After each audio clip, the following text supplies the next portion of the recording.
देखिए, फिक्र की शुरुआत कर रहे हैं आज वर्ल्ड लीडर्स की दोस्ती और दुश्मनी वाली रियल पिक्चर से। वर्ल्ड ऑर्डर को प्रभावित करने वाली इस सुपरहिट कहानी में दो प्रमुख किरदार हैं। एक हैं रूस के राष्ट्रपति व्लादिमीर पुतिन और दूसरे हैं अमेरिका के राष्ट्रपति डोनाल्ड ट्रंप, जिनके बीच पहले जय वीरू वाली दोस्ती परवान चढ़ रही थी। दोनों एक दूसरे की तारीफों के पुल बांध रहे थे, दोनों एक दूसरे को स्ट्रांग लीडर्स बता रहे थे। रूस और अमेरिका में महंगे महंगे गिफ्ट का आदान प्रदान चल रहा था। यूक्रेन के राष्ट्रपति पूरी तरह से साइड ट्रैक हो गए थे। फिर अचानक से हालात बदल गए हैं और दोनों वर्ल्ड लीडर्स फिर से दुश्मनी के बंद बड़े चैप्टर को खोलने लगे हैं। ट्रंप ने पुतिन को धमकी देते हुए कहा कि आग से मत खेलो वरना जल जाओगे। तो जवाब में क्रेमलिन ने ट्रंप को वार्निंग दी है कि अमेरिका तीसरे विश्व युद्ध की आहट को ध्यान से सुने। यह चिंताजनक खबर है। यह चिंताजनक खबर इसलिए है क्योंकि इन दोनों से पूरी दुनिया को उम्मीदें थी और अब ऐसा लग रहा है ये दोनों एक नया दुश्मनी का चैप्टर लिखने वाले हैं। ना तो ये मिखाइल गोर्बाचेव है, ना जॉर्ज बुश, और ना ही ये येल्सिन है और बिल क्लिंटन। तो फिर ये क्या बनेंगे, ये देखने वाली बात है। ट्रंप और पुतिन के बीच शुरू हुई नई दुश्मनी को जानने के लिए पहले इनके बीच की दोस्ती को जानना होगा, जिसकी शुरुआत ट्रंप के दूसरी बार अमेरिका के राष्ट्रपति बनने से पहले हो चुकी थी। ट्रंप अमेरिका में घूम घूम कर चुनाव प्रचार कर रहे थे।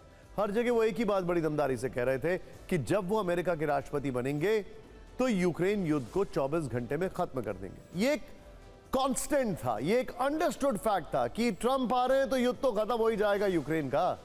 हाँ, मिडिल ईस्ट एक इशू है, ईरान एक इशू है, चाइना एक इशू है और अमेरिका की पॉलिसी चाइना की ओर ड्रिफ्ट करेगी, चाइना के खिलाफ ड्रिफ्ट करेगी, लेकिन Ukraine is no brainer, easily हो जाएगा। ट्रंप इस दावे के पीछे पुतिन से अपनी दोस्ती का हवाला दिया करते थे। फिर जनवरी में ट्रंप ने राष्ट्रपति पद की शपथ ली। तब से 24 घंटे तो छोड़िए, 4 महीने बीत चुके हैं। यूक्रेन युद्ध में शांति का श भी दुनिया को देखने को नहीं मिला है। उल्टे रूस और यूक्रेन के बीच युद्ध सबसे भयंकर दौर में है। खासकर 21 मई से जब पुतिन ने कुर्स्क का दौरा किया, तब उनका चॉपर हेलीकॉप्टर हमले का शिकार होते होते बचा।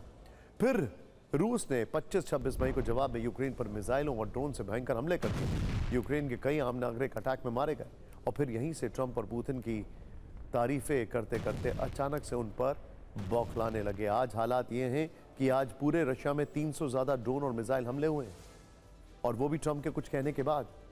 26 मई को ट्रंप ने पुतिन के लिए कहा कि वो पागल हो चुके हैं, तो उसी दिन क्रेमलिन से जवाब आया कि ट्रंप भावना में बहकर बोल रहे हैं। फिर कल यानी 27 मई को ट्रंप ने कहा कि मैं नहीं होता तो रूस के साथ बुरा हाल होता और बहुत बुरा होता। तो क्रेमलिन ने फिर उन्हें जवाब दिया। दिमित्री मेदवेदेव ने कहा कि बुरी तो एक ही चीज हो सकती है और वो है तीसरा विश्व युद्ध। ट्रंप ने कहा कि पुतिन अब आग से खेल रहे हैं, तो मेदवेदेव ने उन्हें जवाब देते हुए कहा कि ट्रंप तीसरे विश्व युद्ध के खतरे को नहीं समझ रहे हैं। लेकिन ट्रंप इतने पर ही नहीं रुके, बोले पुतिन को एहसास नहीं है कि वो क्या कर रहे हैं। तो रूस ने उन्हें जवाब दिया कि पूरा यूक्रेन अब बफर जोन बनकर रहेगा।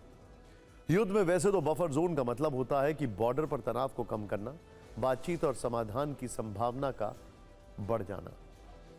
बफर जोन उस जोन को कहा जाता है जिसमें दोनों फोर्सेस कोई भी एक्शन नहीं लेती हैं।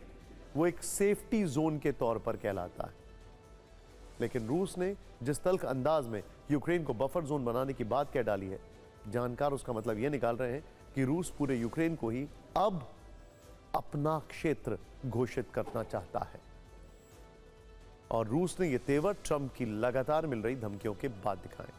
कुल मिलाकर देखें तो ट्रंप जिस पुतिन को फ्लावर समझ रहे थे, वो असल में फायर निकले और उन्होंने ट्रंप को मैसेज दे दिया है कि चाहे जो हो जाए वो की फतेह करके रुकने वाले नहीं।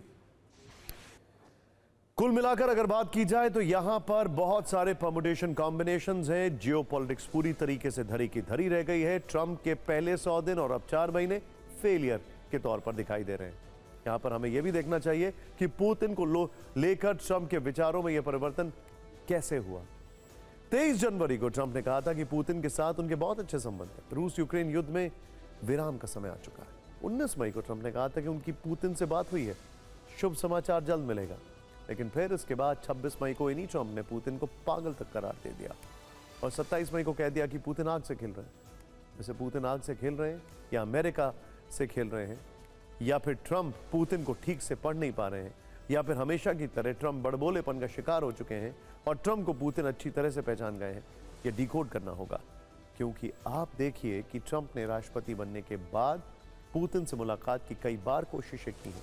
3 बार पुतिन को मिलने का प्रस्ताव भेजा है। रूस की तरफ से एक बार भी उनका प्रस्ताव स्वीकार नहीं हुआ है। ट्रंप ने कहा कि वो पुतिन से सऊदी अरब में जाकर मिलेंगे, लेकिन रूस ने हालात का हवाला देकर मुलाकात को टाल दिया।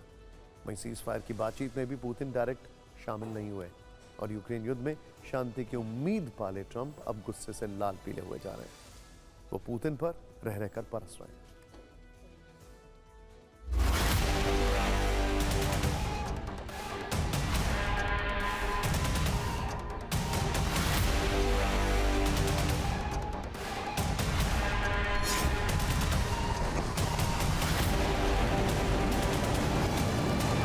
जो जानकार हैं वो कह रहे हैं कि अमेरिका के double standards are out and open, यानी सबके सामने हैं। ट्रंप एक तरफ तो रूस से शांति वार्ता चाहते हैं, पुतिन को शांति की टेबल पर बैठाना चाहते हैं, तो दूसरी ओर बैकडोर से यूक्रेन को घातक हथियारों से लैस कर रहे हैं, अपने सैटेलाइट से इंटेल दे रहे हैं। इसी से जुड़ी बड़ी खबर यह है कि रूस पर नेटो की मिसाइलों से हमले को इजाजत मिल चुकी है।